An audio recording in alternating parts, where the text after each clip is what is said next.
8 de setembro de 1612, data da fundação da França Equinocial, em homenagem ao rei Luís XIII. Os franceses resolveram implantar uma colônia e acabaram construindo o forte.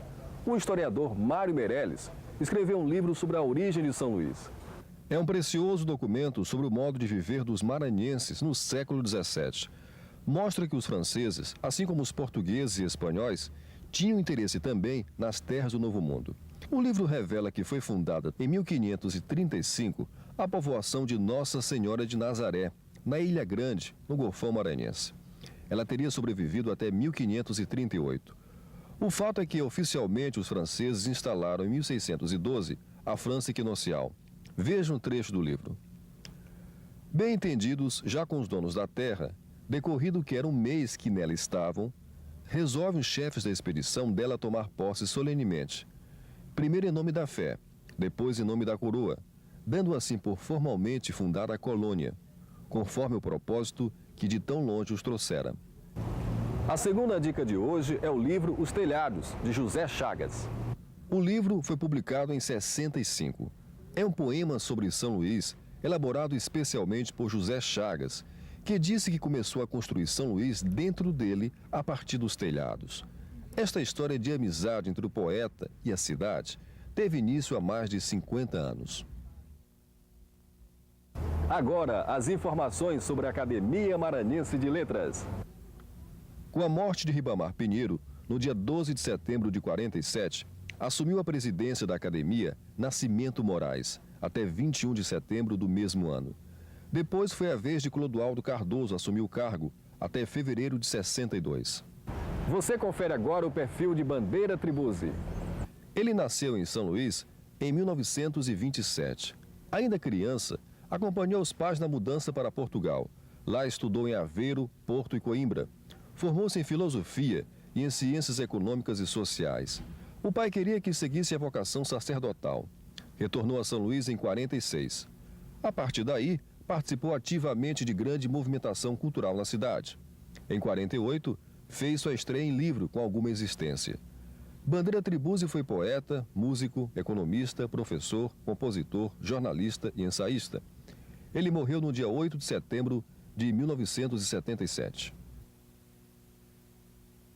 Eu finalizo o quadro de literatura de hoje com a poesia Fonte do Ribeirão, de Bandeira Tribuzzi. Quem declama é o ator Guimar Júnior. Eu não sei se é de pura saudade, de mágoa, alegria ou paixão, que há séculos chora a fonte do Ribeirão. Talvez porque a muito amada menina moça foi embora e as alvas mãos nelas não banham, é que a fonte do Ribeirão chora.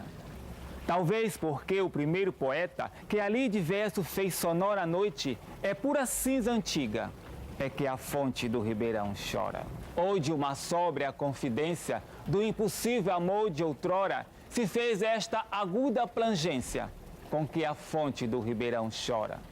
Não sei que dor de ausência amarga, talvez tudo que foi e agora só tem um fio de beleza no que a fonte do Ribeirão chora.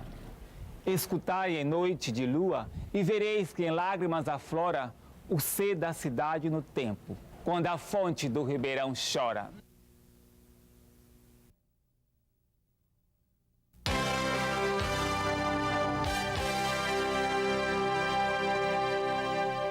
O quadro de literatura de hoje está sendo realizado na casa onde viveu João Moana. Você confere agora o perfil desse médico, padre e escritor que nasceu em Bacabal em 1925. Em Viana, passou sua infância e grande parte da adolescência. Em São Luís, estudou no Marista Maranhense e também no Colégio São Luís. Cursou medicina nos anos 40, na Universidade Federal da Bahia, se especializando em pediatria. Mais tarde, trabalhou com o Dr. Odorico Amaral de Matos, no Hospital da Criança, em São Luís. Seu primeiro livro foi O Outro Caminho, prêmio da Academia Brasileira de Letras, em 52. Aos 30 anos, entrou para o Seminário de Viamão, no Rio Grande do Sul. Em 60, se tornou padre. Em 70, foi eleito para a Academia Maranhense de Letras. Em 75, fundou o movimento Juventude Universitária Autêntica Cristã, grupo de jovens com o objetivo de formar líderes. Ele, que morreu no dia 12 de agosto de 95, aos 70 anos, ficou como um exemplo para os demais, percorrendo o caminho da literatura, da medicina, da psicologia, do teatro, do sacerdócio, da música, enfim, da espiritualidade. Este era o consultório de João Moana. Seus conselhos orientaram muitos casais. Sua orientação era dada gratuitamente e levava as pessoas que o procuravam a encontrar a melhor resposta para resolver os seus problemas. Iluminou-as com seus conselhos.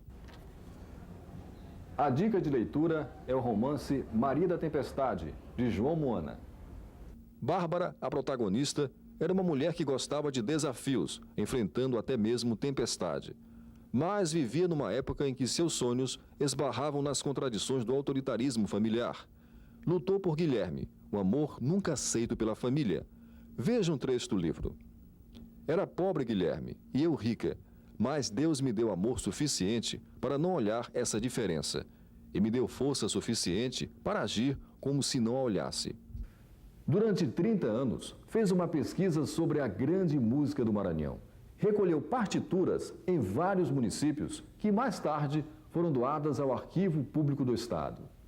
Quando assisti à apresentação de O Pastor na casa de Dona Nica Ramos, em Viana, em 50, abri os olhos para uma valiosa música que foi seu ideal. A partir daí, resgatou e ordenou um valioso acervo, hoje reconhecido em todo o Brasil, contendo 169 compositores e 1.416 obras, alvo da atenção dos pesquisadores.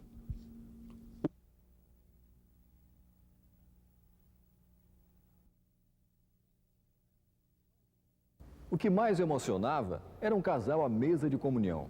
Na Igreja da Sé, os seus sermões empolgavam o público.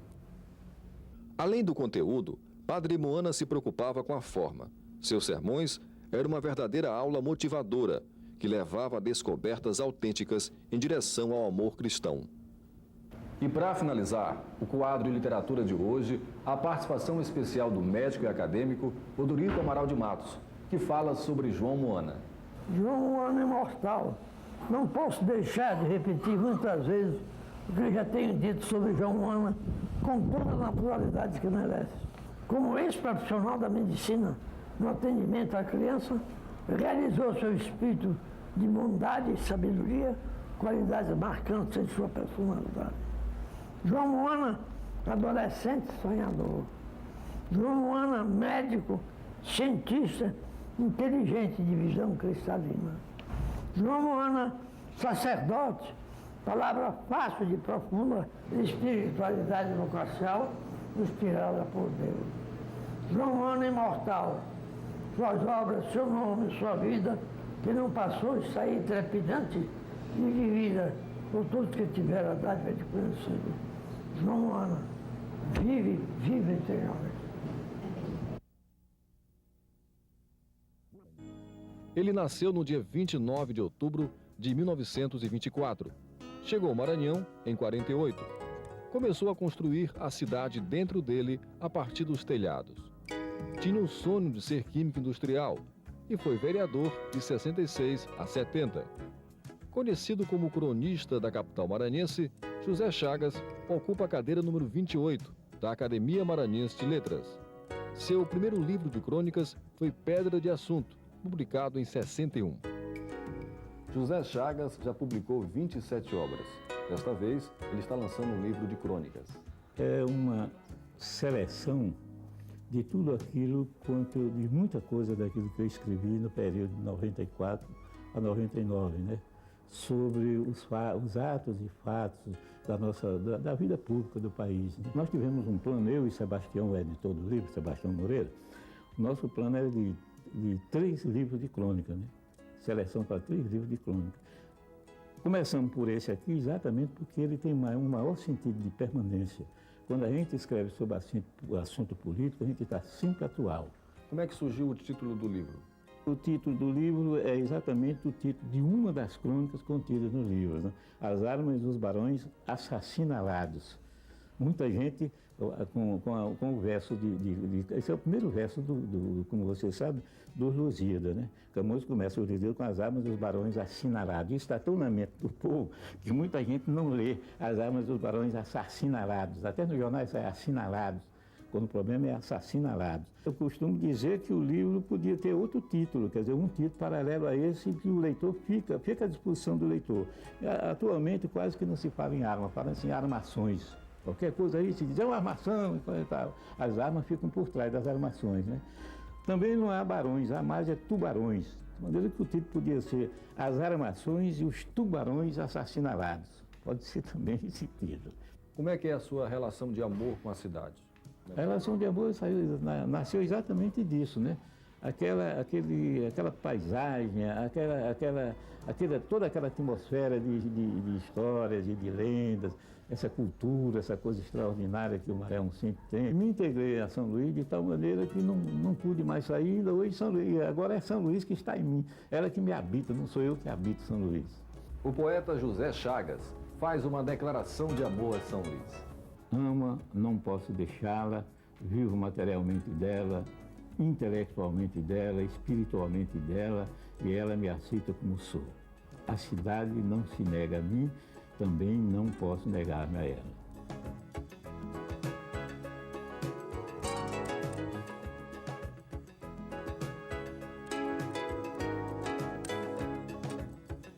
Pois é só no palco que a história de teatro pode viver. Eu encerro o quadro de literatura de hoje com uma poesia de Vinícius de Moraes. 2 talentos infantis fazem a declamação. Era uma casa muito engraçada, não tinha teto, não tinha nada. Ninguém podia entrar nela não, porque na casa não tinha chão. Ninguém podia dormir na rede, porque na casa não tinha parede. Ninguém podia fazer pipi, porque penico não tinha ali. Mas era feita com muito esmero, na Rua dos Bobos, número 0.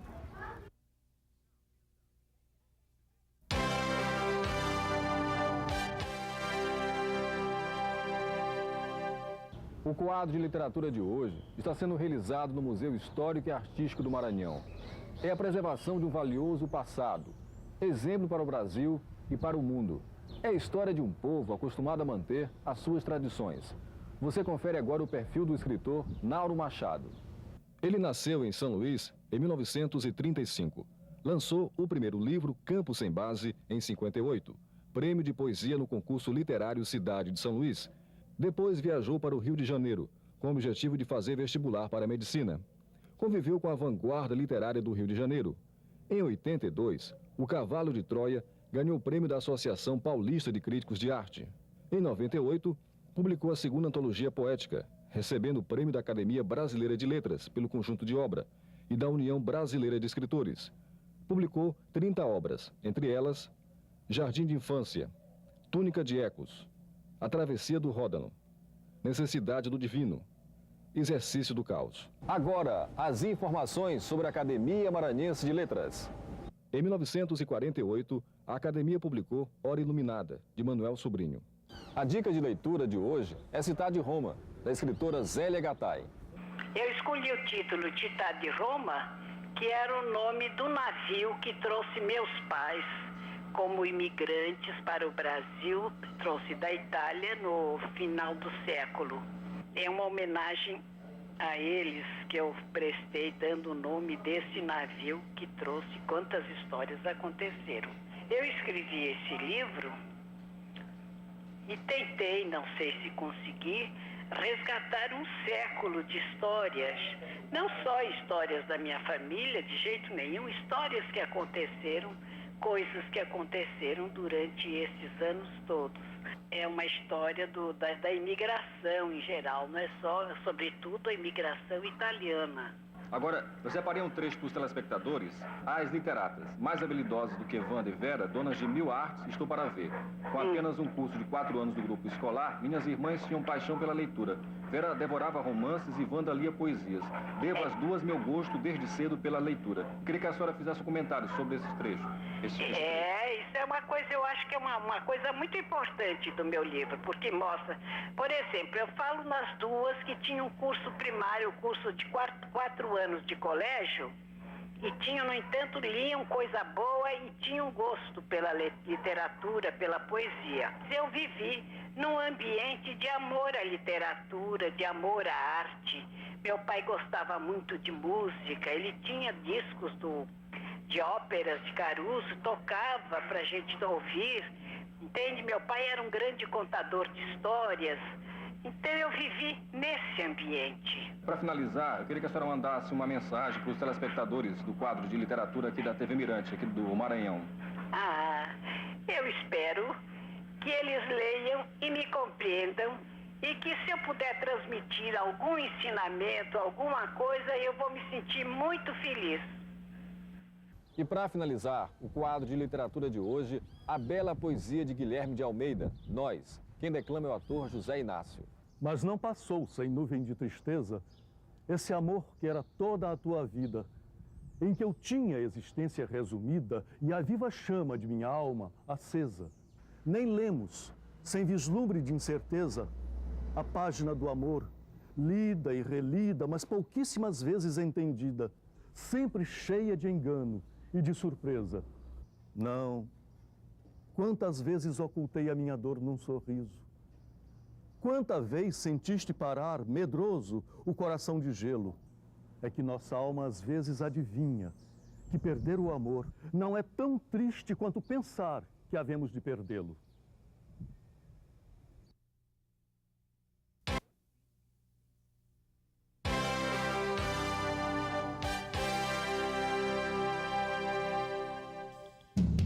Eu estou nos jardins do Palácio Cristo Rei, sede da reitoria da Universidade Federal do Maranhão. Você confere agora o perfil do maranhense José Louzeiro.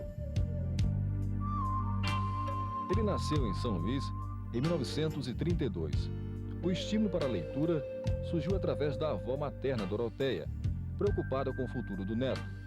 A mudança para o Rio de Janeiro ocorreu quando tinha 21 anos. Depois, enfrentou muitas dificuldades financeiras, chegando até mesmo a pedir dinheiro na rua. Em 58, surgiu o primeiro livro Depois da Luta. Em 75, publicou Lúcio Flávio, O Passageiro da Agonia, transformado em filme. Em 77, Infância dos Mortos, que deu origem ao filme Pichote, A Lei do Mais Fraco. Seus livros revelam sua preocupação com setores marginalizados da sociedade. Agora, as informações sobre a casa de Antônio Lobo. Em 99, a Academia Maranhense de Letras e o Ministério Público lançaram um livro do Sesc Centenário de Celso Magalhães. A edição foi organizada por Gilmar Moraes. A dica de leitura de hoje é o livro A Disciplina do Amor, de Lígia Fagundes Telles, analisado pela própria autora. A disciplina do amor é isto. De longe, de fato, as coisas estão nos seus lugares. Agora, aproxima desses lugares e você pode ver então que as coisas não estão assim tão tranquilamente ordenadas, não é? Sim. Assim é a natureza humana, né? Certo. A natureza humana. De longe é fácil você fazer julgamentos sobre essa natureza humana. Esse livro, A Disciplina do Amor, reflete um pouco isto, a natureza humana, que é uma natureza bastante contraditória. As crianças e os bichos são as maiores vítimas dessa sociedade. A Disciplina do Amor, eu lido com tudo isto. Lido com os bichos, com as crianças, com os adultos, com os velhos. São fragmentos. Poeta Carlos Drummond de Andrade. E ele gostava muito desse livro, A Disciplina do Amor, e disse, mas não são fragmentos, são miniaturas. Eu gostei muito do seu livro, né? Você gostou? Gostei. Eu fico contente, Rosalva, que você tenha gostado. E eu fico contente de estar falando aí pro povo do Maranhão, que eu não conheço ainda, imagine. É um estado que está no meu coração, na minha curiosidade, que eu pretendo um dia visitar aí vocês e ver aí esse Maranhão de perto. Veja um trecho do livro. A dura infância de Machado de Assis era doce quando madrinha contava suas histórias. As crianças não ouvem mais histórias. Eram crianças que se sentavam em redor do pai, da mãe ou da avó e ficavam ouvindo histórias de gnomos da floresta e fadas, gigantes e princesas que falavam e saíam da boca rosas e pérolas. Eu encerro o quadro de literatura de hoje com a poesia Duas Almas, de Alceu Luamose. Quem declama é o ator Domingos Torini. Ó tu que vens de longe, ó tu que vens cansada, entra e sob este teto encontrarás carinho. Eu nunca fui amado e vivo tão sozinho. Vive sozinha sempre e nunca foste amada. A neve anda a branquear lividamente a estrada e a minha alcova tem a tepidez de um ninho. Entra, ao menos até que as curvas do caminho se banhem no esplendor nascente da alvorada.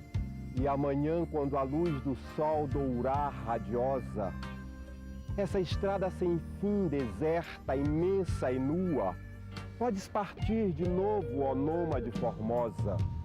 Já não serei tão só, nem irás tão sozinha. Há de ficar comigo uma saudade tua. Hás de levar contigo uma saudade minha.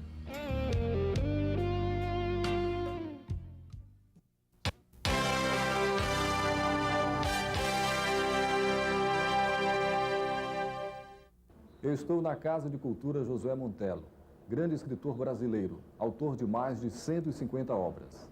Josué Montello é jornalista, professor, romancista, cronista, ensaísta, historiador, orador, teatrólogo e memorialista. Nasceu em São Luís em 1917. Foi diretor da Biblioteca Nacional, embaixador do Brasil junto à Unesco e presidente da Academia Brasileira de Letras. Ele é autor de mais de 150 obras, entre elas Janelas Fechadas, Cais da Sagração, Noite sobre Alcântara, Diários e Os Tambores de São Luís. A dica de leitura é A Mais Bela Noiva de Vila Rica, de Josué Montello. O Mais Bela Noiva de Vila Rica, eu sempre achei o seguinte, que o romance da Marília, a Marília, você sabe, era uma criatura bonita, um grande poeta português, que era o Tomás Antônio Gonzaga. O que faltava aí era reunir o que ela inspirou ao Gonzaga e aquilo que o Gonzaga escreveu em função da beleza dela e da paixão que tinha por ela. Então eu contei a história da Marília, toda ela, desde o momento em que ela é quase ainda uma menina, porque ela tinha 12, 13, 15 anos, foi nesse período, até o momento em que ela realmente também se apaixona por ele. E essa senhora, essa moça, vai viver solteira até os 80 e poucos anos. E durante todo esse período, o livro que ela leu foram os poemas que Gonzaga escreveu para ela. Então, o que fiz eu? Juntei as reminiscências que eu fui encontrando sobre a Marília e, do outro lado, juntei todos os poemas que ela inspirou a Tomás Antônio Gonzaga. Seu Josué, são 151 livros, né? 151 livros. Certo. Como é que é a sua fonte de inspiração? Como é que o senhor cria os personagens? Olha, o problema é o seguinte, nunca me faltou assunto, em primeiro lugar. Tanto para o artigo de jornal, quanto a exposição, por isso a conversa que eu estou tendo com você, se eu pusesse isso aí no papel, já dava realmente algumas páginas, né? Pois bem, isso aí, eu nunca tive dificuldade em escolher os meus assuntos, em inteirar-me desses assuntos, porque, evidentemente, eu passei ao longo da vida debruçado sobre uma biblioteca. A biblioteca que está aqui, com 35 mil volumes, é a minha biblioteca. Mas, além disto, eu ainda tenho lá comigo, na Avenida Atlântica, onde eu moro, quer dizer, eu ainda tenho 8 mil volumes. E tenho mais 6 mil em Petrópolis, onde eu tenho também uma residência. Isso tudo lido, guardado na minha cabeça, porque eu consegui realmente reter aquilo que aprendi. Isso tudo é que faz que eu possa dispor dos assuntos fundamentais para transferir para o papel. Isso aí é que é a literatura. Quando você consegue transferir para o conhecimento de outrem aquela realidade que impressionou você e que você, porque foi impressionado por essa concepção e essa compreensão, você transfere para o papel já aí como um instrumento perdurável. Porque o que caracteriza a literatura é você ter transferido para o papel, depois transferido para o livro, aquilo que é realmente a obra de arte transferível para uma geração mais nova. Eu finalizo o quadro de literatura de hoje com Soneto da Manhã Primeira, do grande poeta José Chagas. Convidei o ator Domingos Tourinho para fazer a declamação. Quero a manhã exata, a manhã viva, pois estas luzes e estes voos na aurora são só ensaios de manhã. E agora o que eu quero é a manhã definitiva. A autêntica manhã pura, exclusiva, manhã nascida de si mesma e fora desta jubilação falsa e sonora que só por um momento nos cativa. A manhã da última promessa, a manhã de um novo mundo que começa, mais acessível, mais humano e bom. Meu Deus, seria como chegasse a manhã do primeiro sol que nasce, a cor primeira e do primeiro som.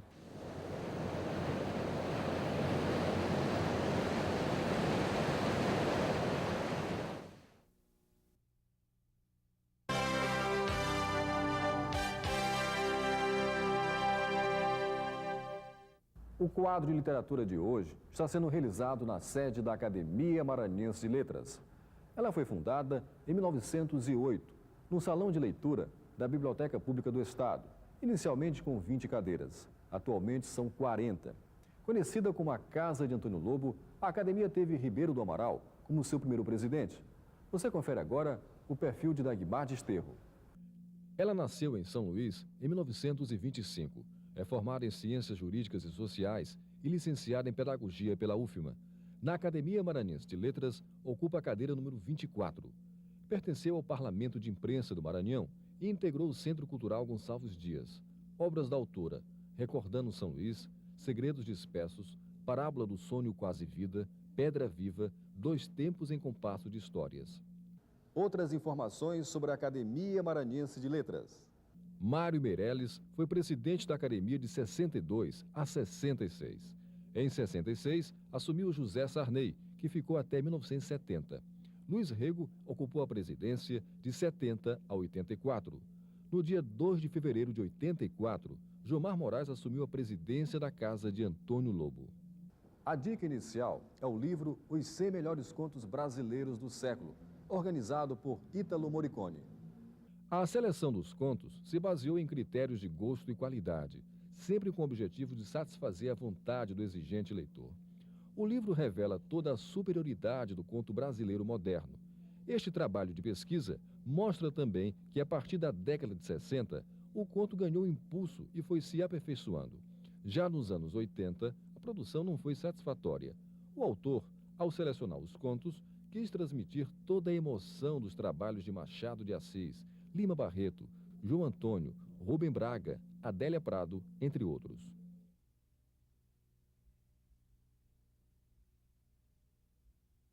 A segunda dica de leitura é o livro Saraminda, do escritor José Sarney.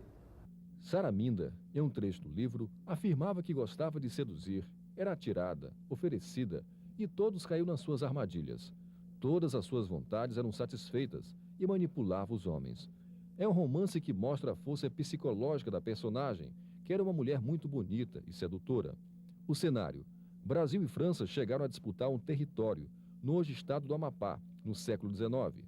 Muitas pessoas foram atraídas até a região com a descoberta de minas de ouro. A enigmática Saraminda, que era ouro e era terra, vive então nesse mundo fantástico, tomado pela luta entre os brasileiros e franceses. Veja o que Cleto Bonfim, chefe do garimpo, falou sobre Saraminda. Minha ansiedade começava a ser coisa feita, paixão, amor. Eu estava invadido por uma felicidade surpresa, que não tinha limites. Era como se eu tivesse aberto um garimpo novo, sem terra, nem água, nem plantas, só ouro. O escritor José Sarney fala agora sobre o seu novo livro. É um romance que se desenrola nos garimpos entre o Amapá e a Guiana Francesa, que tem já título de Saraminda. Como eu peguei aquele dos pescadores, nesse segundo livro eu pego a história dos garimpeiros. Eu estive também nos garimpos daquela área, depois de ter recolhido há uns 2 anos muito material sobre isso, e também eu acho que tem uma base grande de pesquisa da realidade em relação a esse novo livro. E para finalizar o quadro de literatura de hoje, a poesia de Clevane Lopes, lírica. Quem declama é o ator Lio Ribeiro. Gero no ventre do desejo uma ansiedade estranha. Faço nascer da ânsia iluminada as esperanças de te ver. Há em mim uma doçura tamanha, nessas lembranças sem pejo, que é quase felicidade, esse tanto sofrer. Por tua causa, amor.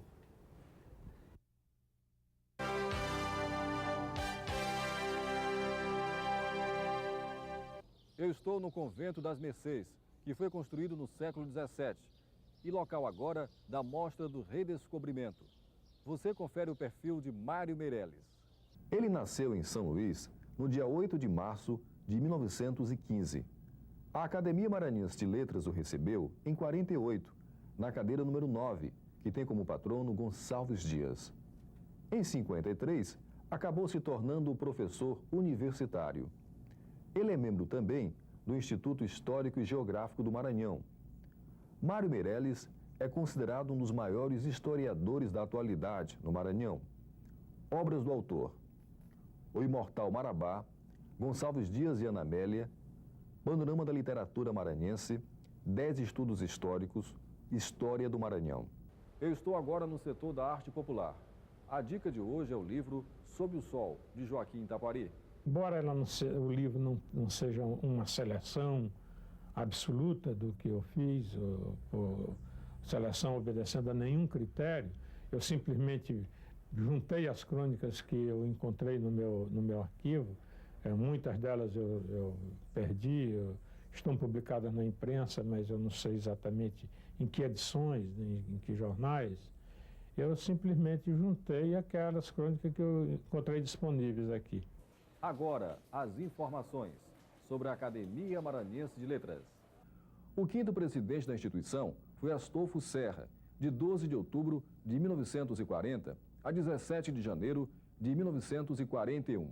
Eu finalizo o quadro de literatura de hoje com um trecho da carta de Pero Vaz de Caminha. E assim seguimos nosso caminho por este mar de longo, até que terça-feira das oitavas de Páscoa, que foram 21 dias de abril, estando da dita ilha a obra de 660 léguas, segundo os plotos diziam, topamos alguns sinais de terra, os quais eram muita quantidade de ervas compridas. Quarta-feira seguinte, pela manhã, topamos aves. Neste dia, a horas de véspera, houvemos vista de terra, primeiramente de um grande monte, muito alto e redondo, e de outras serras mais baixas ao sul dele, e de terra chã com grandes arvoredos. Ao monte alto, o capitão pôs nome, o Monte Pascoal, e a terra de Vera Cruz.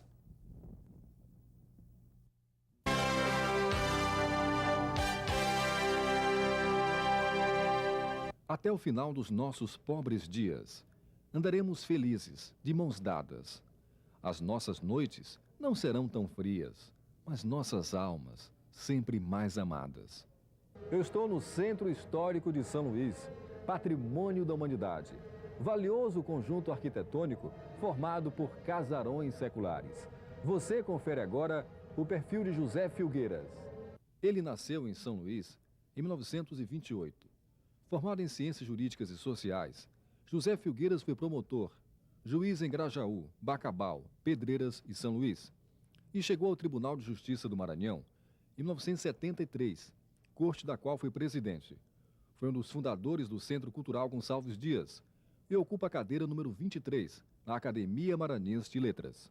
Pedra de Toque e Caminhantes, de José Filgueiras, são as dicas de hoje. Caminhantes é Grajaú. Eu fui muito marcado por Grajaú, onde eu passei 6 anos. Foi minha primeira comarca, gente boa, correta.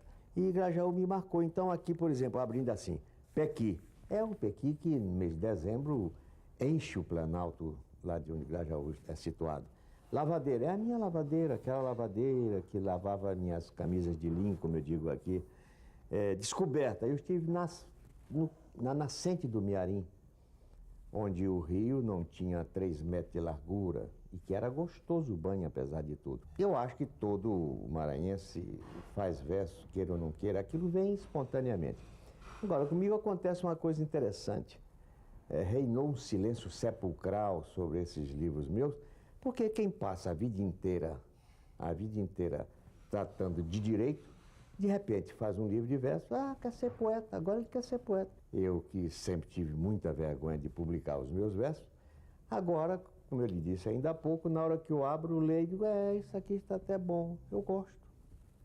E ainda tem muita coisa aí para publicar, não sei, porque eu vou passando, deixando. Também tem um livro que eu chamaria de flagrantes da minha vida, pequenos episódios ao longo da vida, sem nenhum caráter de memória, né? Isso eu já tenho praticamente um livro pronto. Você confere agora as informações sobre o lançamento de um livro e um festival de poesia. A mostra O Amor Transforma a Vida foi promovida pelo Colégio Santa Teresa. Os alunos recitaram poemas e mostraram toda a sua sensibilidade, usando a linguagem poética como recurso para a expressão de seus sentimentos e ideias. Amo-lhe demais, não vou esquecer jamais. Lançado no Salão Nobre do Tribunal de Justiça do Maranhão, o livro Do Alto da Matriz, do presidente da Academia Maranhense de Letras Jurídicas, Lorival Cerejo. O lançamento teve a presença de várias autoridades, escritores, jornalistas, magistrados, acadêmicos. O acadêmico Carlos Gaspar fez a apresentação e mostrou que o autor se preocupou em preservar, no tempo, a cidade em que nasceu. É um livro memorialista que mostra a sociedade de Viana da década de 60. Como São Luís é bonita e inspira poetas. E eu finalizo o quadro de literatura de hoje com uma poesia de Nauro Machado. Canta, mulher bela, pureza de antanho, neve na janela, ó sol que não arranho. Canta, mulher virgem, canta na minha alma esta atroz vertigem que te lambe a palma de estrelas nos dedos, de riachos nas unhas. Canta-me os segredos da boca que impunhas purpurina e cheia de um bem que não fiz, ó inocência alheia, faze-me feliz.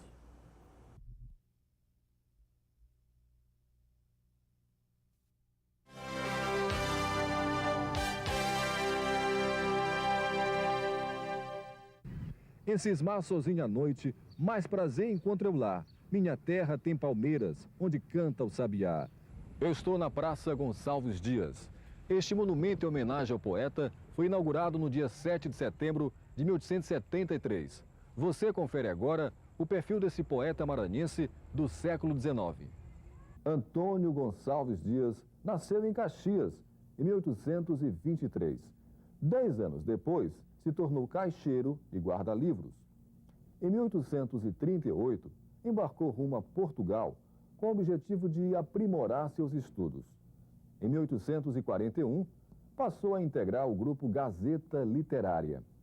Em 1843, surgiu a Canção do Exílio, em Coimbra. Em 1845, retornou a São Luís.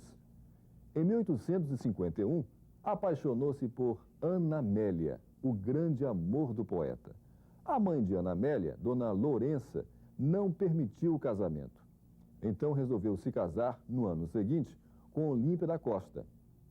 Ainda uma vez a Deus, apareceu após um encontro casual entre Gonçalves Dias e Ana Amélia, em Lisboa, no ano de 1855. Em 1857, publicou Os Timbiras. Um ano depois, foi a vez do Dicionário da Língua Tupi. Em 1864, aconteceu o encontro entre Gonçalves Dias e Odorico Mendes, em Paris. Nesse mesmo ano, já doente, retornou ao Maranhão. Seu corpo nunca foi encontrado após um naufrágio. A dica inicial é o livro Gonçalves Dias, Vida e Obra, de Jomar Moraes. A biografia do Gonçalves Dias é um trabalho que se recomenda, sobretudo, por um capítulo em que eu faço uma amostragem sobre a necessidade de fazer a revisão dos textos do Gonçalves Dias, que andam muito estropiados aí. A segunda dica é o livro Gonçalves Dias e Ana Amélia, de Mário Meirelles. É a história do amor, do namoro deles dois, para defender a Ana Amélia. Então ela escreveu a ele, propondo que ele fosse roubá-la, que ela ia. Ele o que fez, chegou no Rio e se casou com uma outra admiradora dele. Ele mesmo confessa, para que ela tirasse aquilo da cabeça, não sabe? E ela então o que fez? ela casou com um mulato bastardo para mostrar para ele que se ele tivesse tido peito de roubá-la, ela tinha saído. Foi o Domingos da Silva Porto. Então eles só foram se encontrar em Portugal. Foi aí que ele escreveu Ainda uma vez a Deus, enfim te vejo, enfim posso, curvado a teus pés dizer-te que não cessei de querer, pesar de quanto sofri. És do outro agora e para sempre, e eu a misa de esterro volto chorando o meu erro, quase descrente dos céus. É uma beleza. O Alexandre Plano considera a mais bela canção de amor da língua portuguesa. Ele contando quando se encontrou com ela em Portugal. Né? Nesta noite especial, eu finalizo o quadro de literatura de hoje com a poesia Formosa, de Maciel Monteiro. Quem declama é Edson Maia Júnior. Formosa, qual pincel em tela fina, debuxar jamais pôde ou nunca usara. Formosa, qual jamais desabrochara, na primavera rosa purpurina. Formosa, qual se a própria mão divina lhe alinhara o contorno e a forma rara. Formosa, qual jamais no céu brilhara, astro gentil, estrela peregrina. Formosa, qual se a natureza e a arte, dando as mãos em seus dons e em seus lavores, jamais soube imitar no todo ou parte. Mulher celeste, ó anjo de primores, quem pode ver-te sem querer amar-te? Quem pode amar-te sem morrer de amores? Bom, a última viagem que eu fiz há 2 anos à Europa é o leste europeu. E eu finalizo o quadro de literatura de hoje com a poesia O Parto, do grande Nauro Machado. Convidei o ator Domingos Tourinho para fazer a interpretação. Meu corpo está completo, o homem, não o poeta. Mas eu quero e é necessário que me sofra e me solidifique em poeta. Que destrua desde já o supérfluo e o ilusório e me alucine na essência de mim e das coisas, para depois, feliz ou sofrido, mas verdadeiro, trazer-me à tona do poema com um grito de alarma e de alarde. Ser poeta é duro e dura e consome toda uma existência.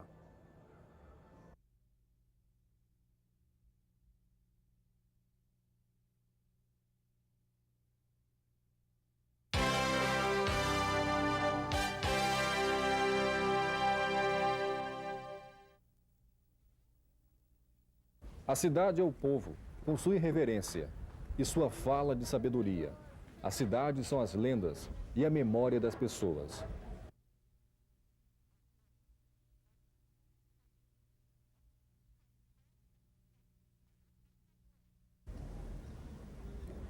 Os franceses tiveram um sonho, a ocupação da França equinocial.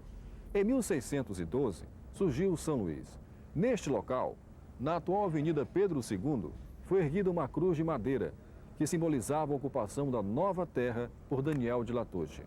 A dica de hoje é o livro Sobre a França Equinocial, numa edição promovida por Guilherme Benyon e Jomar Moraes. Eu acho que uma vantagem nesse livro é porque ele, ao mesmo tempo em que reúne 2 inéditos do Laravardière e reproduzidos facsimilarmente, inclusive com assinatura do Laravardière, ele publica 4 textos, 4 documentos, que apesar de já haverem sido publicados em outras fontes, pela primeira vez são aqui reunidos. Até agora, para ter esses 4 documentos publicados, era preciso ter 4 livros, 4 fontes, e todos não são muito acessíveis. São fontes já um tanto raras. De maneira que também o propósito desse livro não é outro senão oferecer aos interessados, aos historiadores, material, documentos para que façam seus trabalhos de história do Maranhão. E esse é o primeiro de uma série de livros que eu espero que a gente possa publicar, livros também que tragam a conquista portuguesa, que tragam outros documentos do período colonial. Aqui chegando, o mistério se faz mais transparente. Muitos poetas revelaram seu amor por São Luís. Você confere agora o perfil de Bandeira Tribuzzi. Ele nasceu em São Luís em 1927. Ainda criança, acompanhou os pais na mudança para Portugal. Lá, Estudou em Aveiro, Porto e Coimbra. Formou-se em filosofia e em ciências econômicas e sociais. O pai queria que seguisse a vocação sacerdotal. Retornou a São Luís em 1946. A partir daí, participou ativamente de grande movimentação cultural na cidade. Em 48, fez sua estreia em livro, com alguma existência. Bandeira Tribuzzi foi poeta, músico, economista, professor, compositor, jornalista e ensaísta. Quando morreu, no dia 8 de setembro de 1977, aniversário de São Luís, José Sarney escreveu um artigo no jornal Estado do Maranhão sobre o grande amigo Tribuzzi. Acompanhe o trecho. A cidade perde o seu maior poeta, seu maior cantor, o seu grande louvador. A poesia era a sua vida, a sua querência, o seu encanto, a sua fuga. O poeta José Chagas declara o seu amor a São Luís. Ama, não posso deixá-la, vivo materialmente dela, intelectualmente dela, espiritualmente dela, e ela me aceita como sou. A cidade não se nega a mim, também não posso negar-me a ela. A cidade está no homem, quase como a árvore voa no pássaro que a deixa. Difícil não se cantar com São Luís, com sua poesia, sua história, seus casarões, seus mistérios. São Luís continua inspirando os poetas. E eu finalizo o quadro de literatura de hoje com uma poesia de Odilo Costa Filho. Convidei o professor Fernando Novaes para fazer a declamação. O sobrado nasce. Renasce com o dia se as vidas humanas lhe dão alegria. O sobrado morre. Nas ruínas sem dono, se as vidas humanas lhe dão abandono. O sobrado é belo, mas sua beleza sem vidas humanas só lhe dá tristeza.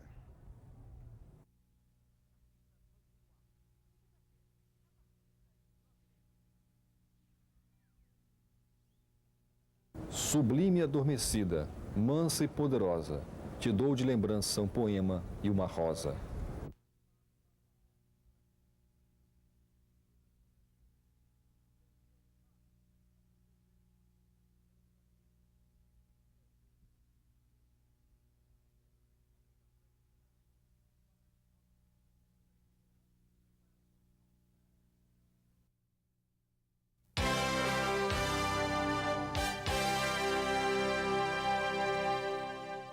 Como São Luís é poética, a poesia transforma as pessoas, invade a alma. E hoje, no quadro de literatura, você vai conferir o perfil do poeta maranhense Ferreira Goulart, que está fazendo aniversário. Eu, com 13 anos, não comecei a escrever no sentido de fazer literatura. Eu fui, quer dizer, com meus irmãos, minhas irmãs, inventaram de fazer um espetáculo no quintal, aí minha irmã pediu para eu escrever um poema, uma coisa assim de criança e de garotos. Aí eu escrevi um poema que era um poema patriótico, meio ingênuo, aliás, meio ingênuo, não muito ingênuo e tal. Mas isso aí não é o começo da minha atividade como escritor, foram os primeiros contatos que eu tive com a literatura. Eu só comecei, de fato, a escrever já com a pretensão de fazer literatura, já com 17, 18 anos. Antes dos 17 anos, que foi uma redação que eu fiz para a escola, uma redação sobre o Dia do Trabalho, em que eu tirei uma nota alta. A redação causou muito boa impressão na professora e tal. Então ela me deu uma nota 95, que era quase 100, né? Ou 9,5, aliás, a nota máxima era 10 e tal. Então me disse que não tinha dado 10 porque havia alguns erros de português. E eu aí decidi estudar a gramática com afinco, né? Porque eu achei que eu podia ser um escritor e que para ser escritor não podia escrever errado, né? E a dica de hoje é o livro Poema Sujo, de Ferreira Goulart, que foi escrito durante o exílio do poeta em 76. Eu tive a preocupação, a vontade, a necessidade, aliás, de escrever um poema em que eu expressasse toda a minha experiência de vida, uma vez que eu estava numa situação limite em Buenos Aires, onde eu estava exilado, num regime de ditadura, ameaçado de ser preso ou de ter destino pior, e foi quando eu então tive a necessidade de escrever um poema que fosse um balanço total da minha experiência como ser humano, como cidadão, como poeta. E São Luís, que é a minha cidade de origem, tem uma importância fundamental nessa história. Então, por isso é o peso que São Luís tem no poema. Ferreira Goulart começou a escrever cedo. Como é bom observar o exemplo de jovens que gostam de ler. E eu finalizo o quadro de literatura de hoje com uma poesia de Ferreira Goulart. Convidei a estudante Lívia Feitosa, que pretende lançar um livro nos próximos meses para fazer a declamação. Uma parte de mim é todo mundo. Outra parte é ninguém, fundo sem fundo. Uma parte de mim é multidão. Outra parte, estranheza e solidão. Uma parte de mim pesa, pondera. Outra parte delira. Uma parte de mim almoça e janta. Outra parte se espanta. Uma parte de mim é permanente. Outra parte se sabe de repente. Uma parte de mim é só vertigem. Outra parte, linguagem.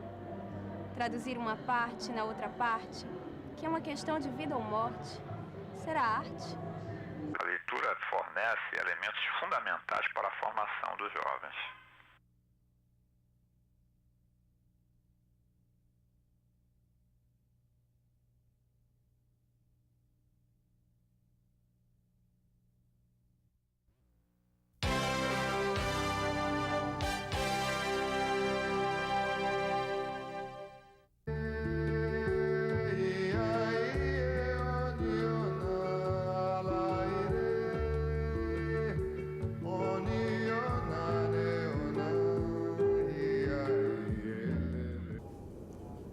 Você vai conhecer hoje no quadro de literatura especial o perfil de um homem que sonhava com um mundo melhor.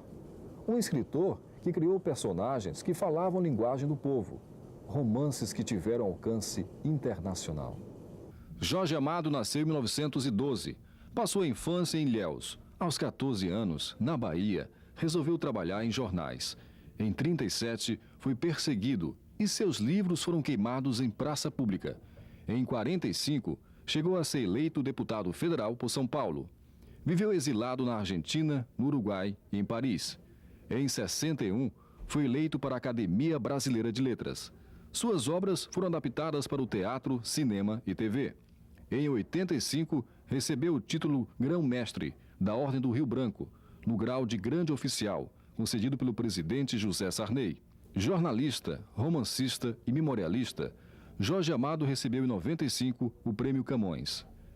Zélia Gattai foi o seu grande amor. Quando a casa ficou pronta, sentados na varanda, diante do jardim que plantávamos, eu disse a Zélia, ou bem ela me disse, já não sei, quando a velhice chegar e estivermos os dois sozinhos, aqui de mãos dadas, recordaremos os dias felizes.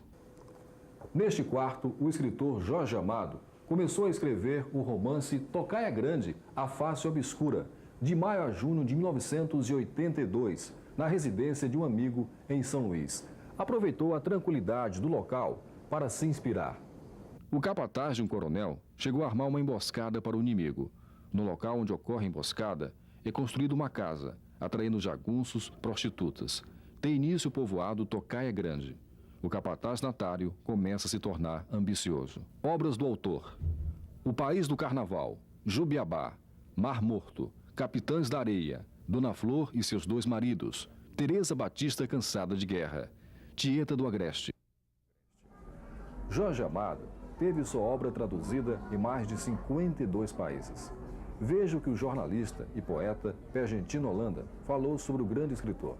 Nós estivemos sempre muito próximos, estivemos sempre em contato durante mais de 20 anos de convivência fraterna e amiga, onde eu tive nele um grande espelho, um grande amigo, um grande aliado, um grande incentivador, tanto no Brasil quanto no exterior, por onde ele andou, eu sempre estive seguindo os passos do Jorge e da Zélia Gattai. Onde estive pela última vez com ele, realmente foi em Paris, foi o nosso último encontro, foi um almoço que ele ofereceu para o escritor José Saramago, Prêmio Nobel de Literatura, e nós participamos juntos, e o episódio muito interessante desse almoço foi um pandiló que o Saramago levou de presente para ele, que nós comemos e que foi uma maravilha. Mas a importância dele para a literatura brasileira é um fato extraordinário, porque ele foi uma figura que produziu uma obra romanesca extraordinária, uma das mais importantes da literatura, não só brasileira, mas sobretudo da literatura universal. E ficamos tão amigos que quando ele fez Tocar Grande, ele um dia chegou e fez uma brincadeira comigo: olha, Pergentino, eu vou botar teu nome em um dos meus personagens. E o Jorge então resolveu batizar um dos personagens dele com o meu nome, e isso me envaidece muito, sobretudo porque partindo de um romancista da grandiosidade que ele foi, é e continuará sendo para todo sempre, como um dos maiores escritores de língua portuguesa. Eu finalizo o quadro de literatura de hoje com um trecho do livro Mar Morto, de Jorge Amado. Convidei o ator Domingos Tourinho para fazer a declamação. Os homens à beira do cais só têm uma estrada na sua vida: a estrada do mar. Do mar vem toda alegria e toda tristeza, porque o mar é mistério, que nem os marinheiros mais velhos entendem.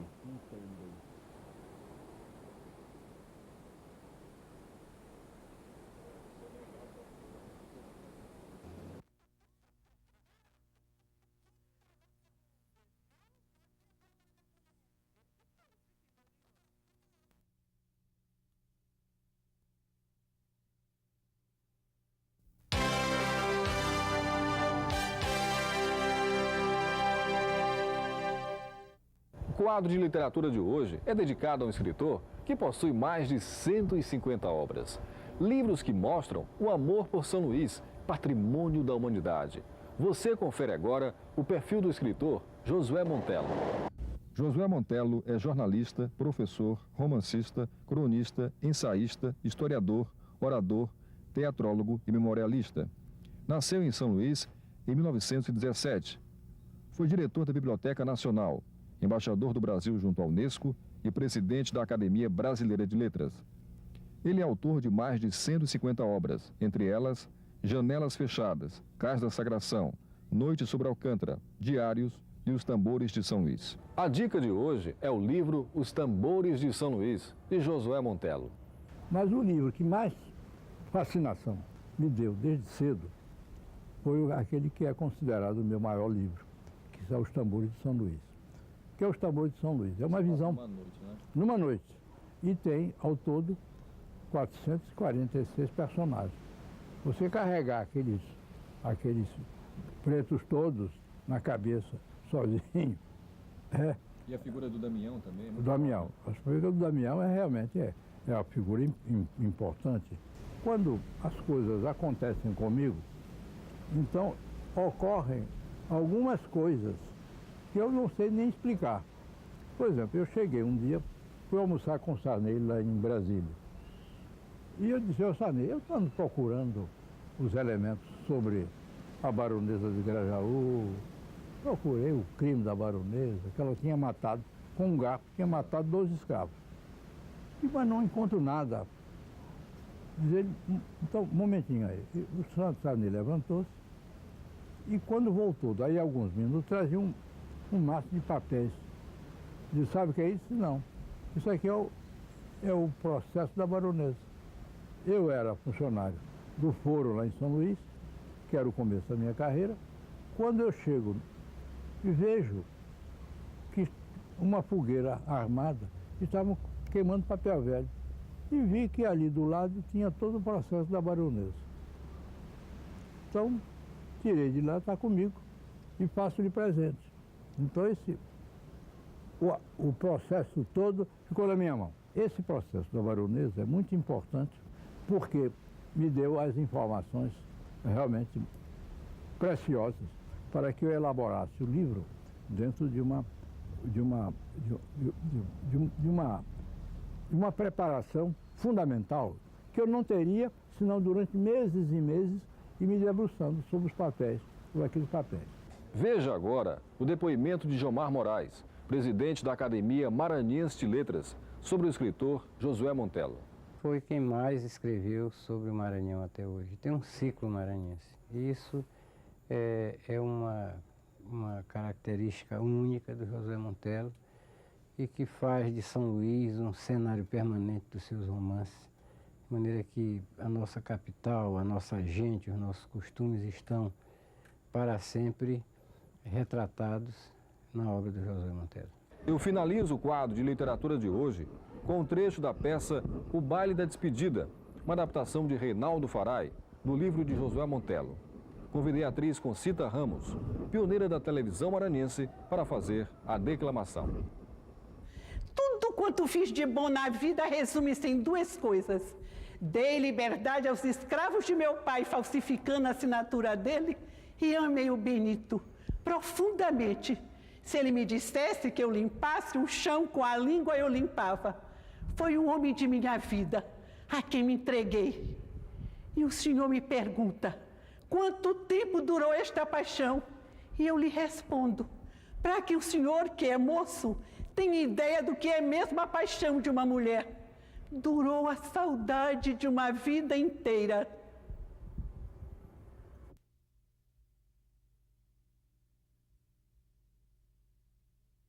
O que é o escritor? O escritor é apenas um homem que dispõe da palavra e a utiliza como obra de arte.